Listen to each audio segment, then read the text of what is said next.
Hello, it's Ruby and today I'm going to be showing you my complete bookshelf tour. I have recently got a new bookshelf. So this is the bookshelf I've had since I was 10. But last week I got this second bookshelf for my bedroom. So as you can see, that's bookshelf number 1, bookshelf number 2. And today I'm going to be giving you a complete tour of my bookshelves and showing you every single book I have on them too. I love watching videos like this, and so if you do too, then I hope you enjoy watching and maybe get yourself a mug of tea, because I think this is going to be quite a long video.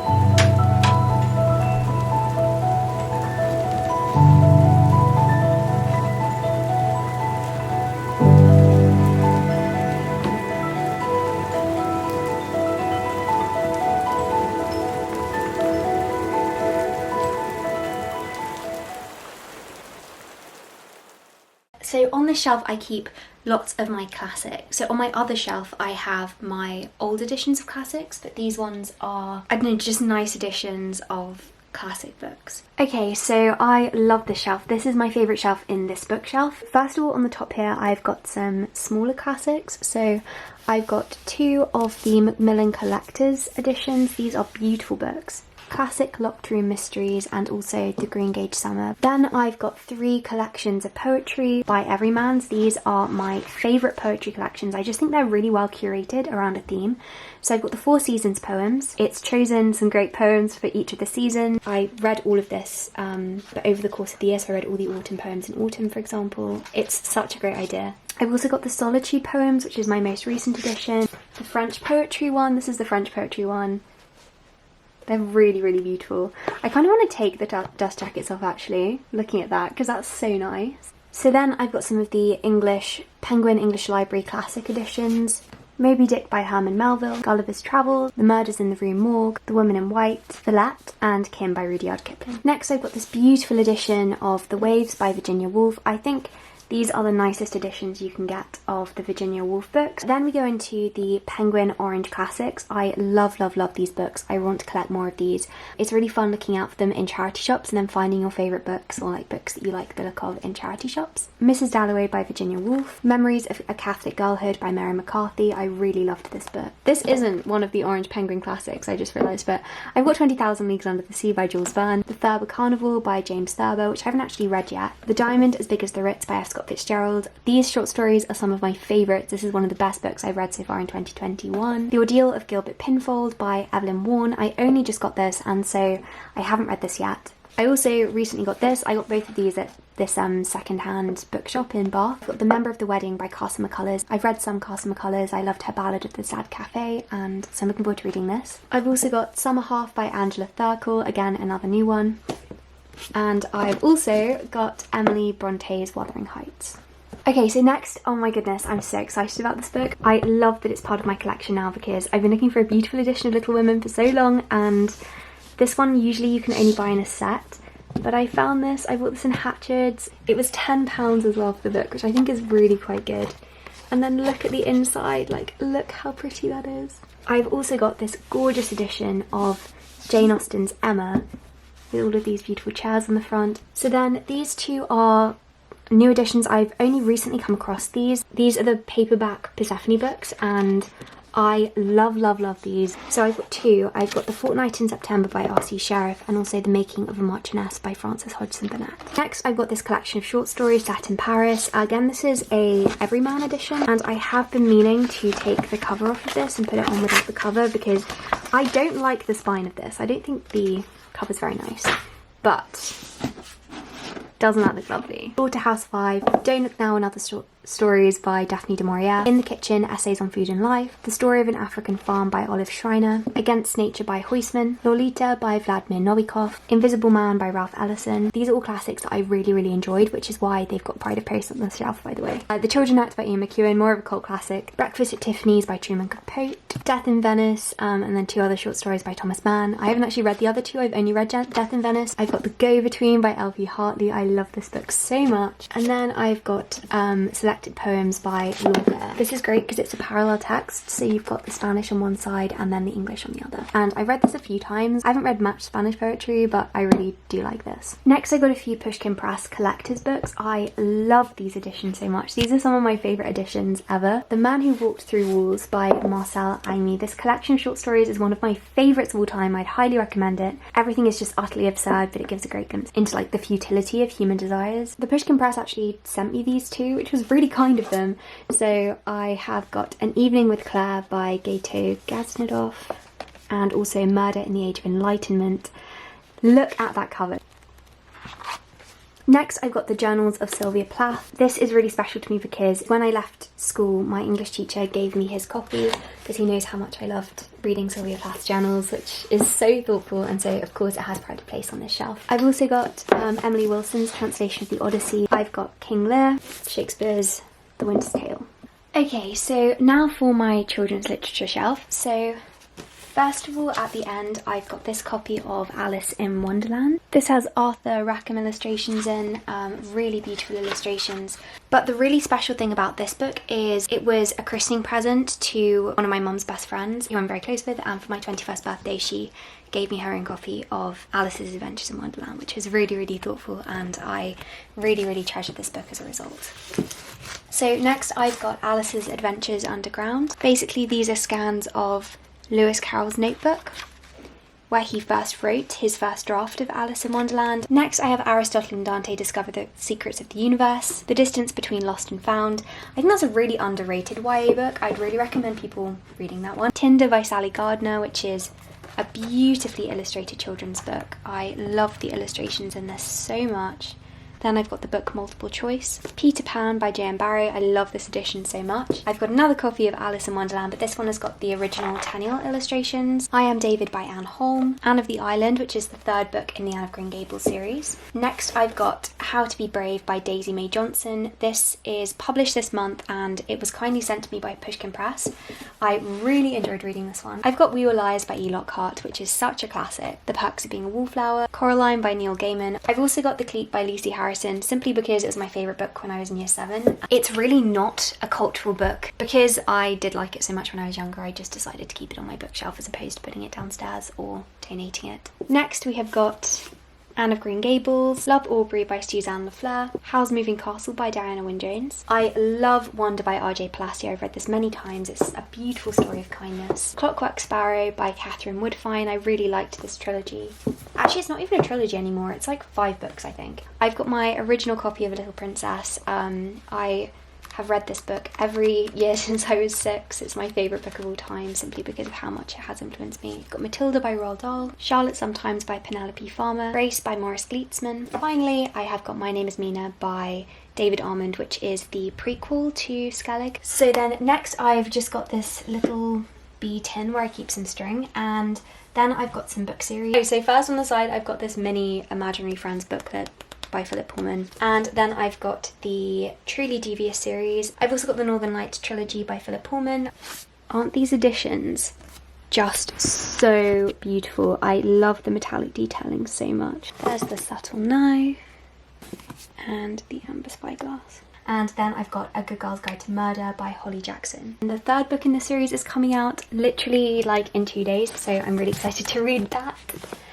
And also Blakeney found for me for my birthday Killjoy by Holly Jackson, which was one of the World Book Day books, and both of us were looking for this and couldn't find it anywhere, so I don't know how she managed to find this. Okay, so I'm going to show you the top shelf books now, which are just basically all of my hardbacks.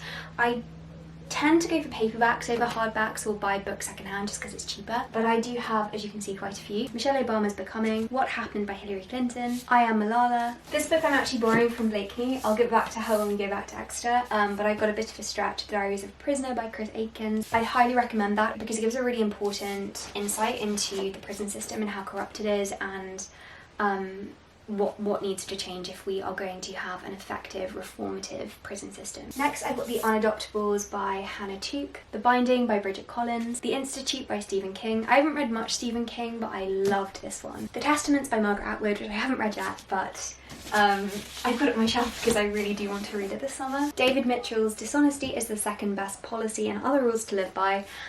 David Mitchell is my favourite comedian. Beside Myself by Anne Morgan. The Starless Sea by Erin Morgenstern. The Midnight Library by Matt Haig. Then a classic by Frances Hardinge, The Lie Tree. One of my favourite children's books. I think Frances Hardinge is a fantastic children's writer.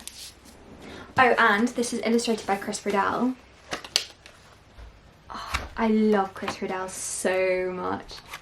He is just such an incredible illustrator. Just look. Next, I got The Magic Key to Charm, Instructions for a Delightful Life. This is an etiquette guide from, I want to say the 1950s, let me just check. From the 1930s, and I really like reading old etiquette guides because I think it gives a really great insight into daily life, because women for so long had to live such constrained lives, had to abide by these rules. Obviously the rules that they had to abide by show us a lot about the society and the values that they had and what was important. This is The Novel Cure, an A to Z of literary remedies, and this was given to me for my birthday by my mom's friend Serena. So basically it's like a dictionary, and you come up with any if you come up with any problem that you have, it will give you book recommendations based on that thing. So for example, hiccups. It recommends The Fit by Philip Hensler. And this is about a man who has the hiccups for an entire month. So as the name suggests, this relies on the principle that books can heal anything and books are a fantastic medicine, which I really do think is true. Women on Nature by Catherine Norbury. And this is a collection of pieces of nature writing by women. A lot of the collections of nature writing which are available are predominantly male, as you can kind of imagine. You know, a lot of the authors are white men, but this is a collection of just female writers, and not just white British female writers as well. There are also pieces by women of colour and women who don't live in the UK. I've got The Bookseller's Tale by Martin Lantham, A Childhood at Green Hedges by Imogen Smallwood. These are the memoirs of Enid Blyton's daughter. Miracles from Heaven. I've got The Invention of Hugo Cabret. This is a beautiful, beautiful book. You might have seen the film by Scorsese, but it's filled with these illustrations. It's kind of half told as a silent film, so it's split between text and pictures, and so half of it you read through illustrations and half you read through text. Next I've got The Comfort Book by Matt Haig, which is I think his newest book. The Light in the Dark by Horatio Clare. A Monster Calls by Patrick Ness, which is one of my favourite middle grade / YA books. Again, the illustrations are just beautiful. The Little Prince with the classic illustrations. And then finally I've got The Secret Garden. I really don't like this edition now. At some point I want to get another edition, I think, but for now it's not very important. Okay, so next on this shelf. So at the end I have got a poem for every night of the year, which gives you, as you can imagine, a poem every single day. Then here I've got two notebooks. This is my writing notebook where I write down short stories and poems and things, and this is my journal, which has got my pen on the top. I also have the Little House on the Prairie series here. So Blakeney actually painted me for this for my birthday. It is just wonderful. It just says, "I'm so glad to live in a world where there are Octobers," because that's my favourite quote from Anne of Green Gables. And honestly, one of my favourite quotes from any book. Anna's quite right. I am so glad I live in a world where there are Octobers. So then here I've got some of my favourite contemporary books. To Kill a Mockingbird, The Great Godden, of course The Diary of a Young Girl by Anne Frank, The Distance Home by Paula Saunders, The Melancholy Death of Oyster Boy by Tim Burton, Let's Explore Diabetes with Owls by David Sedaris, which is a collection of short stories. These are brilliantly hilarious. On Earth We Are Briefly Gorgeous by Ocean Vuong. This is filled with underlinings and annotations. The Vegetarian by Han Kang. Far From the Madding Crowd by Thomas Hardy. Then I've got Rebecca, and also The Ocean at the End of the Lane. Illustrated by Elise Hurst, and it's got these beautiful black and white illustrations. I haven't actually read this book since buying this edition, and I really want to do that this month. I've got Winesburg, Ohio by Sherwood Anderson, which I actually borrowed from an English teacher when I was in year 12, and then he left, and right before he left I couldn't find the edition, and I had to say to him, I was like, "Oh no, I'm so sorry, I haven't got the book, I can't return it to you." And he said, "Don't worry, because it's an excuse to get back in contact one day." Picnic at Hanging Rock, Extremely Loud and Incredibly Close, The Scarlet Letter by Nathaniel Hawthorne, The Lovely Bones by Alice Sebold, Cat's Eye by Margaret Atwood, The Secret Life of Bees by Sue Monk Kidd, Me and Emma by Elizabeth Flock. I loved this book so much. When I read it in year 8, it was my favourite book. And then finally Pine by Francine Toon. Narrated by a child as well, it's got a very good narrative voice. Okay, this is the one shelf I'm not going to go into very much depth with, because this is my TBR shelf, so I can't really recommend any of these books. These are just books I want to read. But at the top, balanced on top, I have this magnifying glass, which was a birthday present from some family friends. One book actually I do want to show you, I've got this lovely edition of Watership Down, which I haven't read yet, but it's really, really nice. So these are all of the books on this bookshelf, as you can see. Some of these are the ones that I've started but never finished. So for example, don't even ask me why, okay, The Secret History by Donna Tartt. I started this last year. One of the best books I have ever read. I was loving it as I was reading it. Couldn't put it down, but then I was scared I wasn't reading it at the right time, and so I put it to one side because I wanted to savor it and I wanted to make sure I read it at the same time, at the right time, which is a really silly reason to not finish it. Does anyone else do this with books? The other one, which I want to make a point of, where is it? Song of Achilles. Okay, so I had wanted to read this for so long, I can't even tell you. It was like my most anticipated book of the summer.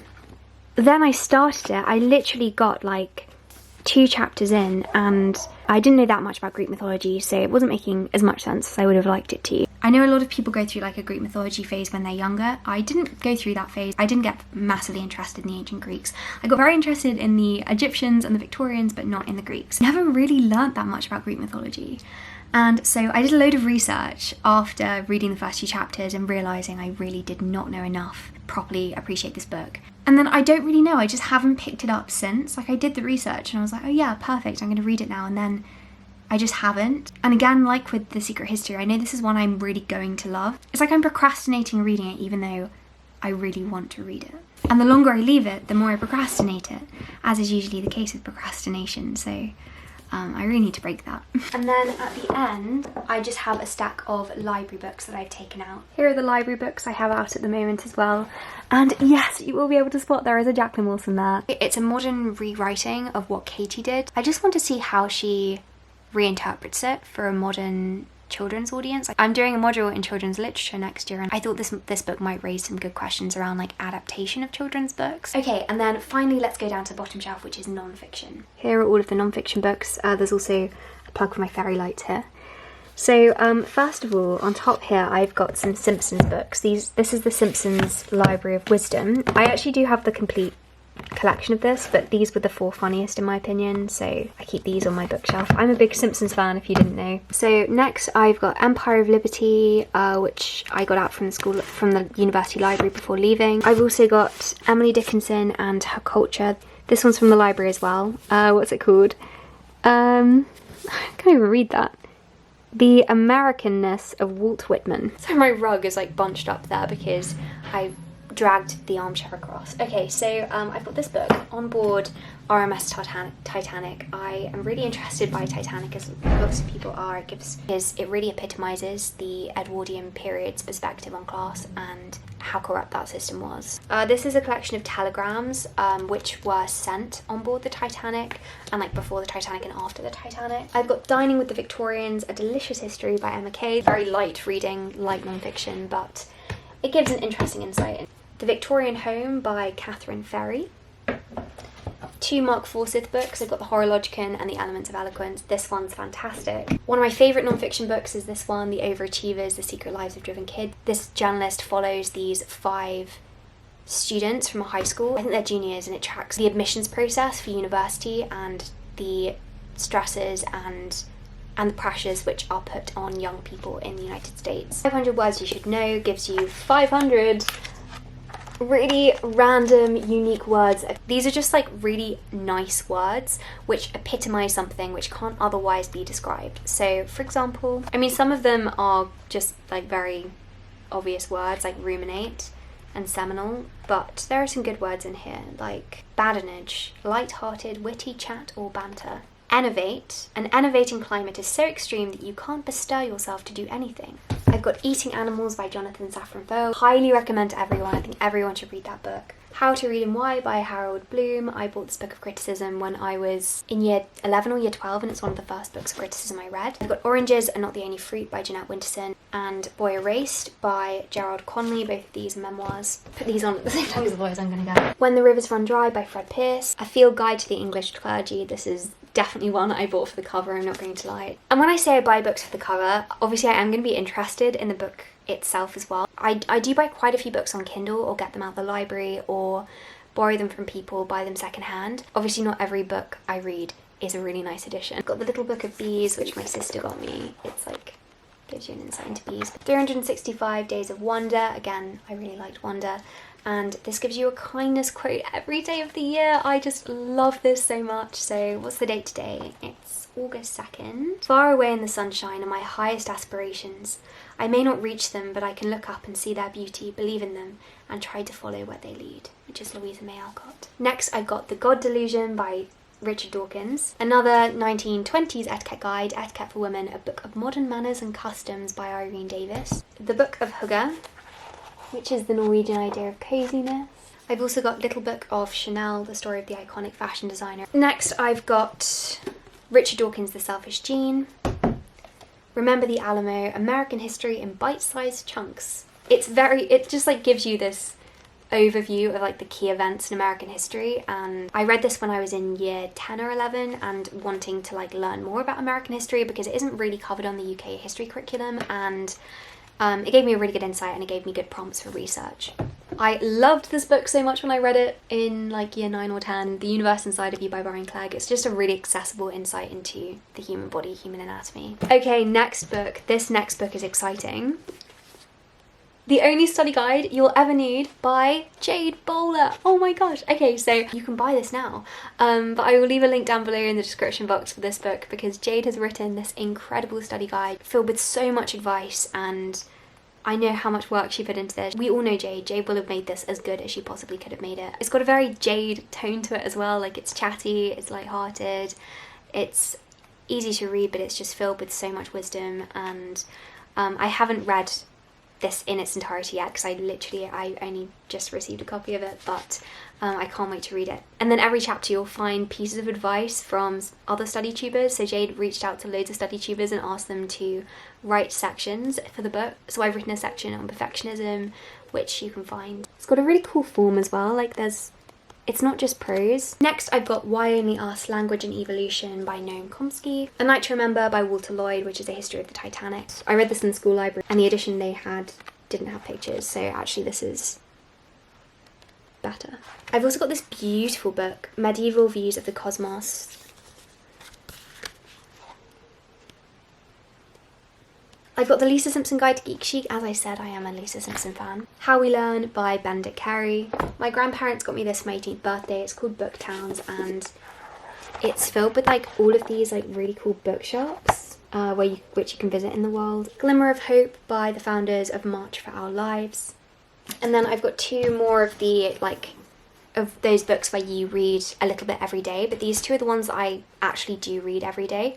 So I've got The Daily Stoic, 366 Meditations on Wisdom, Perseverance, and the Art of Living, and I do actually annotate this. Not like massively, but like I just write some thoughts. On This Day in History by Dan Snow, which every day tells you something which happened in history on that day, which is pretty self-explanatory. I don't really have to tell you what this does. Yes, okay, that's everything on this bookshelf, and now I'll move on to the other bookshelf. Goodness, that took so long to film. Here is my second bookshelf, and I do actually prefer this bookshelf in terms of how I've curated it because I've got all of my really nice classic editions here. I love the way the other bookshelf looks. I think it's so beautiful, but this one has got more books that I prize. So I'm going to start with this shelf because I think this is my favourite shelf. Okay, so I've got a little candlestick holder here, as you can see. Then I've got A Trip to Many Lands by W.J. Forster. My grandparents gave this to me for my birthday last year. In 1904, this was presented to a relative of mine who really wanted to be an author, and it's a book that my kind of grandparents handed down to me, which is really cool, and it's just filled with these really nice illustrations. And also there's a letter from my grandparents which I keep in the front. So I've got Letters from Fairyland next, book from the Folio Society. This is what it looks like. This is just so charming. This book is just a work of art. It's basically letters between this man and some fairies, and so there are all of these little envelopes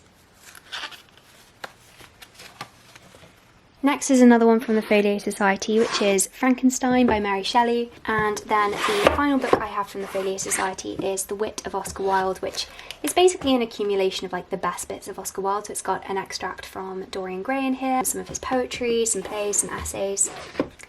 Then I've got this lovely edition of Charlotte Bronte's Jane Eyre. Like, isn't this just gorgeous? I got both of these actually for my sister for Christmas. So I've got Peggy S.G. Hellett by Helen H. Watson and Melbourne House by the Widesword series. I haven't actually read either of these, but they're really, really nice books. I'm sure I'll read them at some point. Both of these I think are children's books. I've also got Little Lord Fauntleroy by Frances Hodgson Burnett, which was Frances Hodgson Burnett's first children's book and one of the first very influential children's books. The French Revolution by Thomas Carlyle. Thomas Carlyle is a very, very problematic person, but he was also very, very influential, especially on like the Victorian construction of history and how history was understood as a discipline. And his history of the French Revolution is hugely seminal. Sherwood Anderson short stories, again, some Sherwood Anderson.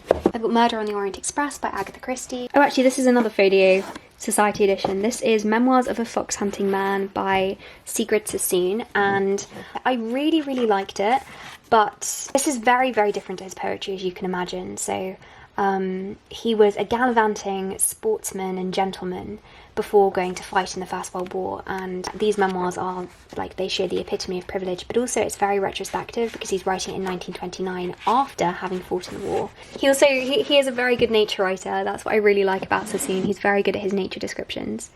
So I've got Kidnapped by R.L. Stevenson, Christie's Christmas by Pansy. I think this was a gift from my sister again. Then I've got The Moment and Other Essays by Virginia Woolf. I love this edition so much, and this was actually a copy which they were getting rid of in my old school library, and my librarian held it to one side because she thought that I'd like to take that one home. This next one is, I can't even read that. This is Lady Shackley's Lover. Around the World in 80 Days. I just love this little engraving on the cover. The spine is very broken on this copy, as you can see. This is The Tempest by Shakespeare. I don't own all of the Shakespeare plays, but I really, really want to, and I want to find a collection of them which are really, really beautiful. Then here I've got some poetry by Keats, 1920.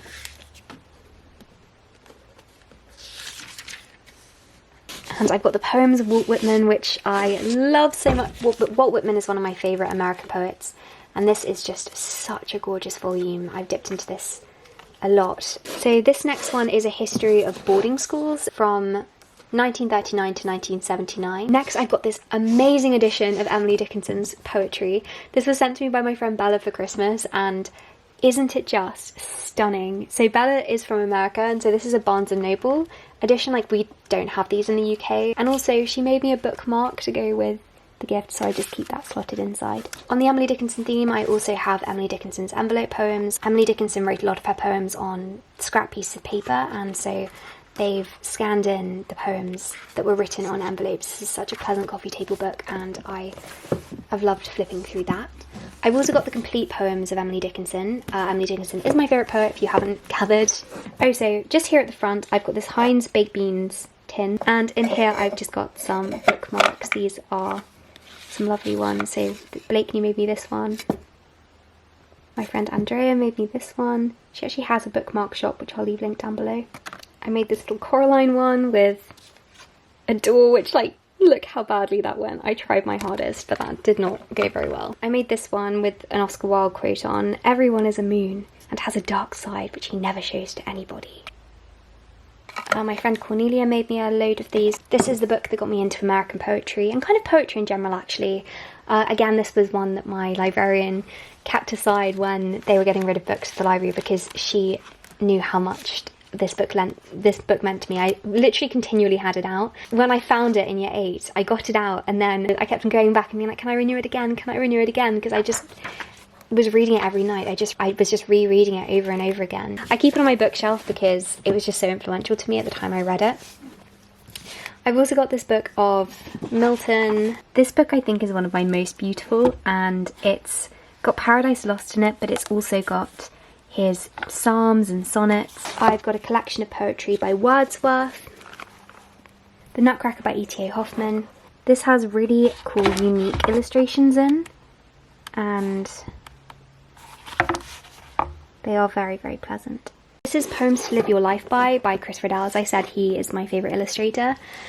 He's just selected he selected a range of poems and then illustrated every single one of them, and these illustrations are haunting but beautiful, and just look at that. I don't even remember what this is actually. Oh, Songs of Innocence and Experience by William Blake. Then I've got my very old tattered copy of Alice Through the Looking Glass by Lewis Carroll.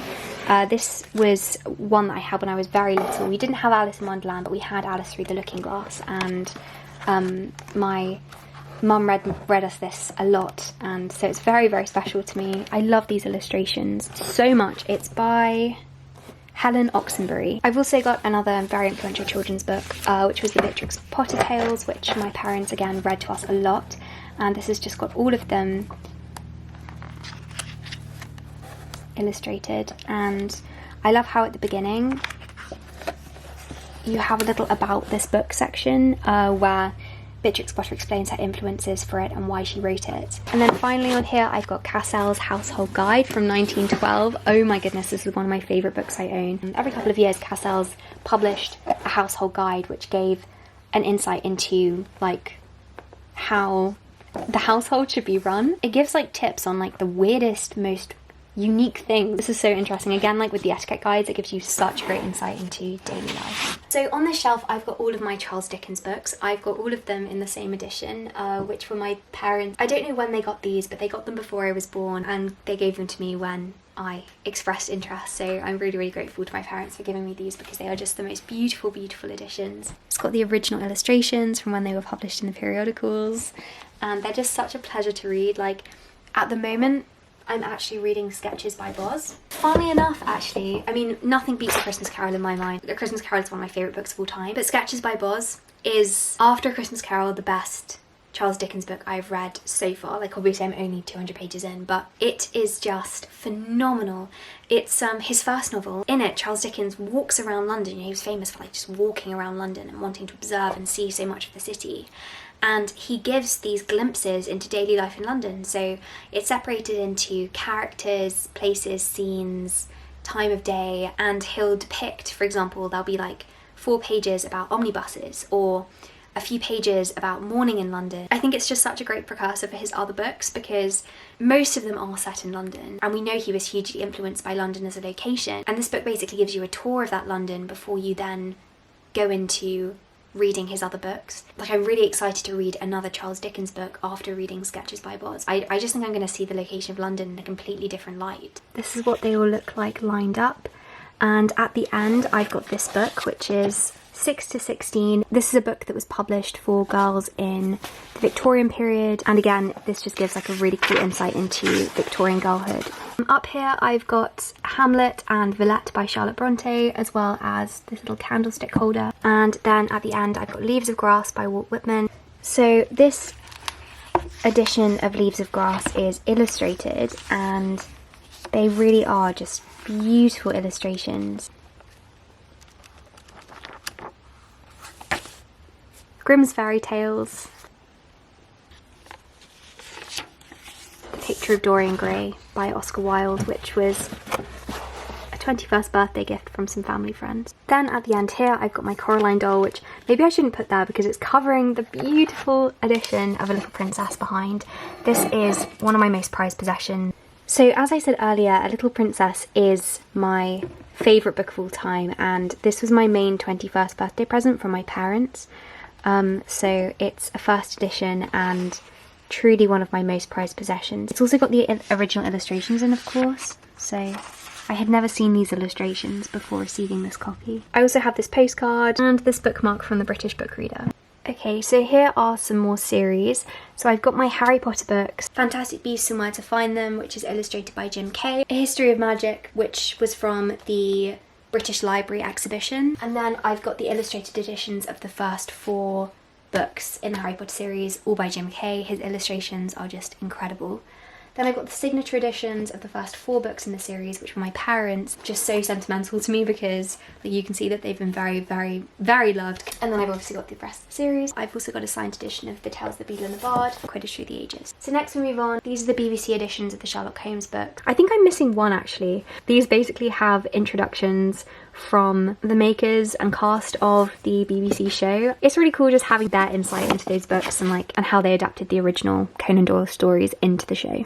I've got a little Hermione Granger figurine and also this Hogwarts quill. Bad Girls Don't Die series. I really, really enjoyed this series. And then I've got the Miss Peregrine books. I don't have all of these. I'm missing the last one. I haven't read that yet, but I'm really excited to read it. And then right at the end, I have another feather quill. So the bottom here is literally just used for storage now. When I redid my room, I got rid of my bedside table and put the bookshelf in instead. And so basically the things that were in my bedside table are now pretty much in here. So I'll give you a quick insight in case you're interested. I got a photo album, washi tape, this is empty, and this is for spare paperwork.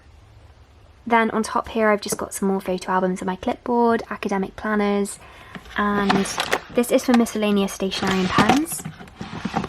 This is for mini notebooks, and this is for anything else. So I've just got candlesticks, playing cards, this is like a book light, clock, and then this is my beautiful, this is so nice.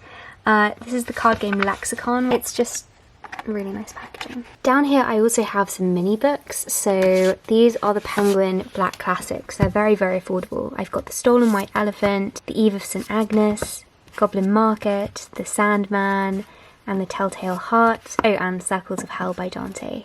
And then back here I've got Plato's The Simpsonian, Descartes' Meditations, the Oxford A to Z of Grammar and Punctuation, which I find so interesting, and also this mini edition of Angelina Ballerina, which I loved when I was younger and my mum got me these. So on top of my bookshelf I've got this old brass megaphone. I got when I did my 11 plus. I really wanted to be a movie director when I was younger, if you didn't know, from the age of maybe like 8 to 13, and so my parents got me this. I've also got some postcard collections. I really like these postcard sets and being able to send them out to my friends. So here I've got a load of notebooks and folders. Yeah, like all of this is notebooks and folders and like old school notes and things. And then I've just got a few reference books. This one's one of my favourite books I own, which is A Literary Christmas, an anthology. It's got all of these, I think it's got some illustrations too. Wait. It's a collection of poetry and prose about Christmas, and every Christmas I will dip into this and read it, and it always makes me feel so, so festive. Next I have Found in Translation, which is 100 of the finest short stories ever translated. Speeches that changed the world. This is just transcripts of like very iconic, famous speeches. Beautiful, The Boy, the Mole, the Fox and the Horse. Time for Tea. It's got recipes in it which aren't vegan, and so I can't eat them. The thing I really like is the first half of the book is all like the history of tea and gives you an insight into different types of tea and teaches you to tell the difference between different types of tea. And I really like tea, and I really like learning about tea, so I very much like this book about tea. So I've got another tea book here. My sister got me this. A proper tea. This is like a book of afternoon tea, pictures and recipes and things. I've got Born to Dance by Jordan Matter. He's the one who does the 10-minute photo challenges on YouTube. Then I've got the Home Edit there on Instagram, and this is the most satisfying book ever. They are basically professional organisers, and this just gives loads of organisation inspiration. It's so satisfying to look through. I've got another coffee table book. This is the Book of White. It's like, this is published by the White Company, and it's got loads of interiors inside. I just really like the aesthetic of the White Company. The Secret Life of the Otter. Oh my gosh, an otter is like our family animal. Like our family really likes otters, and this has got loads of pictures of otters. It's by Andy Howard. You've got all of these photographs, but it also teaches you about otters. And then we've got the children's Christmas books here. Actually, not all of them are children's Christmas books. 2 of them aren't Christmas books. The Incredible Book Eating Boy and Bat Wings and Petticoats, which was written by Blakeney, and this is so beautifully illustrated. All of the profits also go to Feed Britain UK. I've got Polar the Titanic Bear. And then here are my Christmas books. So I'll leave that one till last because that's the coolest one. The Velveteen Rabbit, which is just such a classic. Of course, the Polar Express, which I just loved so much when I was younger. 25 December Lane was also one that we loved so much. My sister and I loved this one loads. We would read it even not at Christmas. I've got Winter's Child, which is one of my newer ones. I got this when I was a little bit older. The Night Before Christmas, again, this is one that I had when I was very little. And this is a pop-up one, and we'd read it every Christmas Eve with our family friends. And then this is the one that I got last year, Winter Tales, and it gives winter stories from different parts of the world. So it tells you where it's from, a story woven from Scottish and Irish folklore. And this is so comforting to read. I loved reading it this winter. And the illustrations are also just beautiful. Just so charming. Anyway, thank you so much for watching this video. I know it's very, very, very long, but I hope you enjoyed watching it, and I hope that you have a productive week.